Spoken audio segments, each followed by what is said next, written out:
పెళ్లి చేసుకున్న పెళ్ళాం జోలికి ఎవడన్నా వచ్చినా అస్సలు ఊరుకోడు భర్త. అదే సొంత బిడ్డలా చూసుకోవాల్సిన మామనే మోజుపడితే నా పెళ్ళాం మీద మోజుపడతావా అని సొంత తండ్రిని హెచ్చరించిన కొడుకు. అదే కోపంలో రగులుతున్న తండ్రి నిద్రలో ఉన్న కొడుకును చంపేశాడు. ఆడదాని మీద మోజుతో సొంత కొడుకును కూడా వదల్లేదు.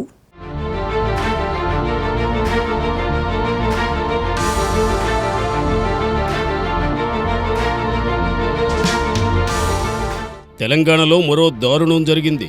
కోడలపై మోజుతో కని పెంచిన తండ్రి కొడుకును లేపేశాడు.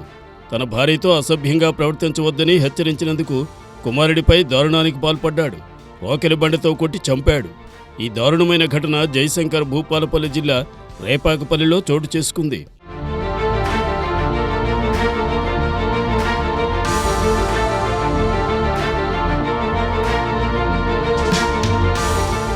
ఈ మేరకు పోలీసులు, స్థానికులు తెలిపిన వివరాల ప్రకారం రేపాకపల్లికి చెందిన కాసం ఓదెలు తన భార్య, కొడుకుతో కలిసి తల్లిదండ్రులు సారక్క, మొండయ్యలతో కలిసి నివసిస్తున్నాడు.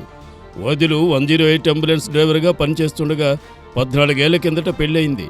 అయితే కొంతకాలంగా మొండయ్య ప్రవర్తన సరిగా లేకపోవడంతో గొడవలు జరుగుతున్నాయి. మొండయ్య కోడలితో అసభ్యంగా ప్రవర్తిస్తుండగా బంధువులు పంచాయతీ పెట్టి హెచ్చరించారు. అయినా మారని మొండయ్య అలాగే ప్రవర్తిస్తున్నాడు. అయితే ఓదెలు తమ పెళ్లి రోజు వేడుకలు జరుపుకున్నాడు. అప్పుడు తాగి ఇంటికి వచ్చిన తండ్రి మొండయ్య కొడుకుతో గొడవ పడ్డాడు.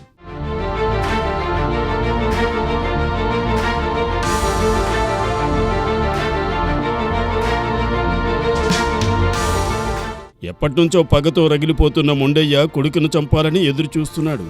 ఇందులో భాగంగానే ఇంటి ముందు పడుకున్న కొడుకు ఓదెలు తలపై రోకలి బండతో కొట్టాడు. దీంతో తీవ్ర గాయమైన ఓదెలు అక్కడికక్కడే చనిపోయాడు. అనంతరం మొండయ్య పారిపోయాడు. ఈ ఘటనపై కేసు నమోదు చేసినట్లు Bhupalpally SP Sampathrao, Chityal CI Mallesh, SI Sandeep Kumar తెలిపారు.